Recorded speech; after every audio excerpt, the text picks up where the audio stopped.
ایک اور اشلوک میں ملاحظہ کریں، فریدا روٹی میری کاٹ کی، لاون میری بھوک، جنہ کھادی چوپڑی گنے سہن گے دکھ۔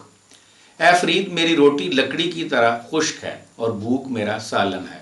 جنہوں نے گھی میں گوندی روٹی یعنی نرم غذا کھائی وہی زیادہ دکھ جی لیں گے۔ مفہوم یہ کہ خواہشات کو محدود رکھنے والے آخرت میں پریشان نہ ہوں گے، جبکہ دوسروں کا سکون تباہ کر کے خود کو سکون پہنچانے والے ہی دراصل سخت حساب کے مراحل سے گزریں گے۔ بابا فرید غربت کو اچھی نظر سے نہیں دیکھتے۔ ان کا کہنا ہے کہ ایسی سماجی مساوات کی بنیاد رکھی جائے جہاں لوٹ مار کرنے والوں کو اضافی دولت جمع کرنے سے منع کیا جا سکے۔ انہوں نے روٹی کو دین کا چھٹا ستون قرار دیا ہے۔ یہی وجہ ہے کہ موت کے حوالے سے ان کا مخاطب صرف اشرافیہ کا طبقہ ہے، جس نے ناجائز طریقوں سے مال اور دولت کو اکٹھا کیا ہوا ہے۔ ایسے طبقے نے خود کو دنیاوی آرام و سکون کا گرویدہ بنا رکھا ہے۔ ایسے لوگوں کے پاس محلات، غلام اور ہیرے موتیوں کے ڈھیر لگے ہیں اور یہی ان کا مقصد حیات ہے۔ بالفاظ دیگر اس طبقے نے خود کو دنیاوی عیش و عشرت کا غلام بنا رکھا ہے، مگر سچ تو یہ ہے کہ دنیاوی اشیاء کی غلامی حیات انسانی کی موت ہے۔ کلام فرید میں سے ایک اور نمونہ ملاحظہ ہو، فریدا محل نسکھن رہ گئے واسا آیا تل، گوراں سے نمانیا بحسن روحاں مل، آکھیں شیخہ بندگی چلن اج کے کل۔ اے فرید محل چبارے ویران ہو گئے، ان میں رہنے والے زمین کے نیچے قبروں میں چلے گئے، ان بیچاروں کی قبروں میں روحوں کا راج ہوگا۔ اے شیخ چونکہ تو بھی وہیں جا رہے ہو اس لیے ہمارا سلام وہاں پہنچا دینا۔ ان قبروں کے مکینوں سے کہنا کہ ہم بھی آج یا کل میں یعنی جلد یا بدیر ان کے پاس پہنچ جائیں گے۔ جب انسان انسانیت کے معیار پر زندگی بسر نہ کرے تو درندوں اور جانوروں کی سطح پر آ جاتا ہے۔ یوں اس کے سامنے زندگی کا مقصد فوت ہو جاتا ہے۔ دنیاوی اشیاء کی غلامی کو بابا فرید موت سے تشبیہ دیتے ہیں، یعنی دنیا والے جس چیز کو زندگی سمجھتے ہیں بابا فرید اسے موت قرار دیتے ہیں۔ مٹی بابا فرید کے ہاں ایک اہم علامت کے طور پر استعمال ہوئی ہے، کبھی پیروں تلے اور کبھی سر پر، مگر یہی مٹی اور قبر کی ظاہری صورت دراصل طنز ہے ان بڑی بڑی حویلیوں اور محلات پر جو اشرافیہ نے اپنے لیے تعمیر کیے ہیں۔ بابا جی کا خیال ہے کہ محلات کی اس تعمیر میں در حقیقت ایک تخریب پوشیدہ ہے۔ یہ انسان کے بنیادی مقصد حیات کی تخریب ہے۔ اس تخریب نے انسانوں کے درمیان نفرت کی دیواریں قائم کر رکھی ہیں اور انسانوں کو ایک دوسرے سے جدا کر دیا ہے۔ بابا فرید نے اپنے کلام میں اس پر ناراض ہونے کی بجائے دکھ کا اظہار کیا ہے۔ انہوں نے مستقبل کے خطرے سے آگاہ کرتے ہوئے محلات کی تعمیر کو تخریب قرار دیا ہے، کیونکہ ایک روز جند ووٹی مرن ور لے جاسی پرنائے، آپن ہتھیں جھول کے کہیں گل لگے دھائے، یعنی زندگی دلہن کی مانند ہے جو موت سے بیاہی جائے گی، خود اپنے ہاتھوں رخصت کر کے اب کس کے گلے لگ کر اظہار رضامندی کرے گی۔ ایک اور شعر دیکھیے جس میں انہوں نے اشرافیہ کی موت کی جانب اشارہ کیا ہے، فریدا جن لوئن جگ مویا سو لوئن میں ڈٹ، کجل ریکھ نہ سیندیاں سہ پنکھی سوئے بٹ، یعنی اے فرید جن آنکھوں نے ساری دنیا کو اپنا دیوانہ بنا رکھا تھا اور وہ سرمے کا بوجھ بھی نہ اٹھا سکتی تھیں، یہ نظارہ میں نے اپنی آنکھوں سے دیکھا ہے کہ بعد از موت ان آنکھوں کے خول میں پرندوں نے بچے دیے ہوئے تھے۔ ایک اور شاعر دیکھیں، بابا فرید نے موت کو آنکھوں کے چراغ بجھنے سے تشبیہ دی ہے۔ آنکھوں میں ابھی روشنی باقی ہوتی ہے کہ ملک الموت آ جاتا ہے اور انسانی جان قبض کر کے لے جاتا ہے اور جاتے ہوئے آنکھوں کے دو چراغ بھی بجھا دیتا ہے۔ فریدا دو دیویں بلیندیاں ملک بیٹھا آ، گڑھ لیتا گھٹ لٹیا دیوڑے گیا بجا۔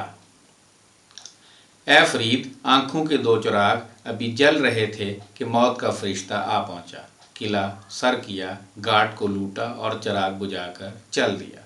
اگر مرنا ہی انسان کا مقدر ہے تو پھر محلات کو مقصد حیات نہیں بنانا چاہیے۔ مرنے کے بعد ڈھیروں مٹی اوپر ڈال دی جائے گی اور دنیاوی مال و دولت کسی کام نہ آئے گا۔ ایک اور شعر ملاحظہ ہو جس میں بابا جی پرندے سے مراد انسان لیتے ہیں اور اس تاریخی خوف کی جانب اشارہ کرتے ہیں جو قدم قدم پر انسان کو خوف زدہ کر رہا ہے۔ فرماتے ہیں، پانی پر بگلا اکیلا تیر رہا ہے اور 50 شکاری جال لے کر اس کے تعاقب میں ہیں۔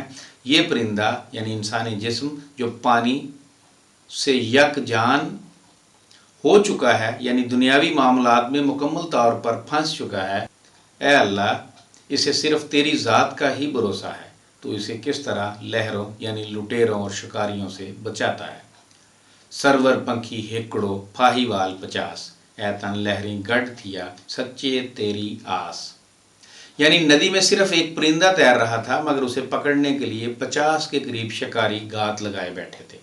وہ پرندہ پانی چھوڑنا نہیں چاہتا، یعنی دنیا کی محبت میں گرفتار ہے۔ اس صورتحال میں ایک سچے رب کا ہی سہارا ہے جو اسے ان شکاریوں سے بچا سکتا ہے۔ ہم جانتے ہیں کہ مسلمان جب ہندوستان میں آئے تو انہوں نے سندھ اور پنجاب میں رائج نظام میں کوئی بنیادی تبدیلی نہ کی۔ ہندوستان کے اسلامی نظام میں قرآن پاک کا اسلامی معاشرتی تصور تبدیل ہو کر واضح طور پر ملوکیت اور ملائیت جیسے 2 حصوں میں تقسیم ہو چکا تھا۔ یعنی جو اسلام کا ابتدائی دور ہے اس میں صرف اور صرف قرآن کا نظام نافذ تھا۔ یہ بعد کے دور میں آ کے ملا بھی درمیان میں اور ملوکیت اور ملا یہ گٹھ جوڑ ہو گیا۔ اشرافیہ کی غیر منصفانہ معاشی پالیسیوں کے باعث امیر اور غریب کا درمیانہ فرق کم نہ ہو سکا۔ اس عدم توازن اور ناسازگار ماحول میں بابا فرید کے افکار صدیوں کی دینی اور صوفیانہ حکمت کی صورت میں مشعل راہ تھے۔ بابا جی نے اسلامی فکری ورثے کو نہ صرف محفوظ رکھا بلکہ اس میں بھرپور اضافہ کر کے آئندہ نسل کو بھی منتقل کیا۔ کندی تے رکھڑا کچرک بنے دیر، فریدا کچے پانڈے رکھیے کچر تائیں نیر۔ دریا کنارے درخت کب تک کھڑا رہ سکتا ہے؟ اے فرید، کچے گڑھے میں کب تک پانی محفوظ رکھا جا سکتا ہے؟ بابا جی کے اس شعر میں ظاہری طور پر مایوسی جھلک رہی ہے، مگر تھوڑا سا غور کریں تو معلوم ہوتا ہے کہ بابا جی نے اس شعر میں بے سہاروں اور کمزوروں کے لیے زبردست پیغام دیا ہے۔ فرماتے ہیں، دریا کے کنارے اگنے والا درخت جلد جوان ہو جاتا ہے، مگر یہ بلندی معاشرے کے استحصال پسندوں کے جھوٹے وقار کی طرح ہوتی ہے جو پیراسائٹ یعنی طفیلیے بن کر معاشرے کا خون چوستے ہیں۔ ظلم یہ ہے کہ وہ انہیں ہی شکست خوردہ سمجھتے ہیں جن کا وہ خون چوستے ہیں۔ بابا جی کہتے ہیں، جب عوامی طاقت بغاوت پر اتر آئے گی تو پھر کنارے پر اگا یہ درخت یعنی طفیلیہ ایک جھٹکے میں خس و خاشاک کی طرح بہہ جائے گا۔ لہٰذا حکمرانوں کو یہ جان لینا چاہیے کہ ایک نہ ایک دن یہ صورتحال ان کے سامنے آ سکتی ہے۔ پنجاب میں تصوف بابا فرید اور دیگر صوفیہ کی وجہ سے عوامی حیثیت اختیار کر چکا تھا۔ انہوں نے دوسرے چشتی مفکرین کی طرح شریعت اور طریقت میں ہم آہنگی پیدا کرنے کی کوشش کی۔ سچ تو یہ ہے کہ بابا جی کی شاعری جرأت مندی اور رجائیت کی شاعری ہے جس کے ذریعے انہوں نے زندگی کا جوہر پیش کیا ہے۔ بابا فرید کی انسان دوستی کے بارے میں ایک محقق خالد مسعود کے الفاظ قابل ذکر ہیں۔ کوٹ، طبقاتی معاشرے میں جب علم و فن، قانون، سیاست، مذہب کا منصب بالادست طبقات کے مفادات کا تحفظ ہو جاتا رہا، پوری زندگی کے اعمال، سرگرمیاں اور جستجوؤں کا محور بالادست طبقات کو فائدہ پہنچانا ٹھہرا، علم بالادست طبقے کے مفادات کو ترویج دیتا رہا، تو اس کے مد مقابل زیر دست طبقوں کے مفادات، آزادی، مساوات اور نجات کے خیالات نے جنم لیا۔ خطۂ ہند میں ان خیالات کے سب سے بڑے شاعر حضرت بابا فرید تھے، جنہوں نے عربی فارسی اسٹیبلشمنٹ کے دور میں عربی فارسی کے رائج ہونے کے باوجود اسٹیبلشمنٹ کو تقویت پہنچانے کی بجائے جمہور میں بیداری اور خرد افروزی پیدا کی۔ انہیں مساوات انسانی اور تکریم انسانیت کا پیغام انہی کی زبان میں دیا۔ ہیومنزم کے خالق پیٹرارک اور مینزویلا یا مونٹیسکو نہیں، بلکہ ہیومنزم کے سب سے بڑے شاعر حضرت بابا فرید گنج شکر ہیں۔ بابا فرید کے زمانے تک پنجاب میں مقامی قیادت کا فقدان دکھائی دیتا ہے، بلکہ آنے والے صدیوں میں بھی اس کے واضح اثرات قائم رہے۔ یہی وجہ ہے کہ قیادت کے اس خلا کو پر کرنے کے لیے باہر سے حملہ آور آتے رہے۔ مقامی قیادت کے نہ ہونے کے باعث معاشرے میں ہر طرف منفی اقدار اور لوٹ مار کا بازار گرم رہا۔ ظاہر ہے ایسے حالات میں اخلاقیات معاشرتی تقاضوں کے ماتحت ہو جاتی ہے، یعنی موقع پرستی، لوٹ کھسوٹ، بے یقینی، عدم تحفظ جیسے حالات کے ساتھ ساتھ سروں پر موت منڈلانے لگتی ہے۔ بابا فرید کا وجود اس دور میں نعمت خداوندی سے کم نہ تھا۔ آپ نے خود کو اس دور کی مایوسی اور ابتری میں گم کرنے کی بجائے ایک حساس اور تجربہ کار نجات دہندہ کا کردار ادا کیا۔ ہم دیکھتے ہیں کہ بابا فرید کے بعد بھی پنجاب کے حالات نہ بدلے، بلکہ ان میں مزید بگاڑ پیدا ہوا۔ اسی لیے بھگت کبیر، بابا جی گرو نانک، شاہ حسین، وارث شاہ، سلطان باہو، سچل سرمست، علی حیدر، خواجہ فرید اور میاں محمد بخش کے ہاں بھی موت کا بابا جی والا احساس ہی پایا جاتا ہے۔ یہ تمام صوفیاء اپنے ارد گرد پھیلی ہوئی موت، بے یقینی اور گھٹن کے سیاہ بادلوں کو محو رقص دیکھ رہے تھے۔ یہ تھا کچھ احوال حضرت بابا فرید گنج شکر کی شاعری کے حوالے سے۔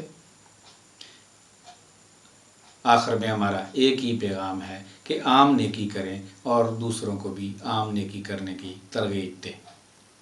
آپ کا بہت شکریہ۔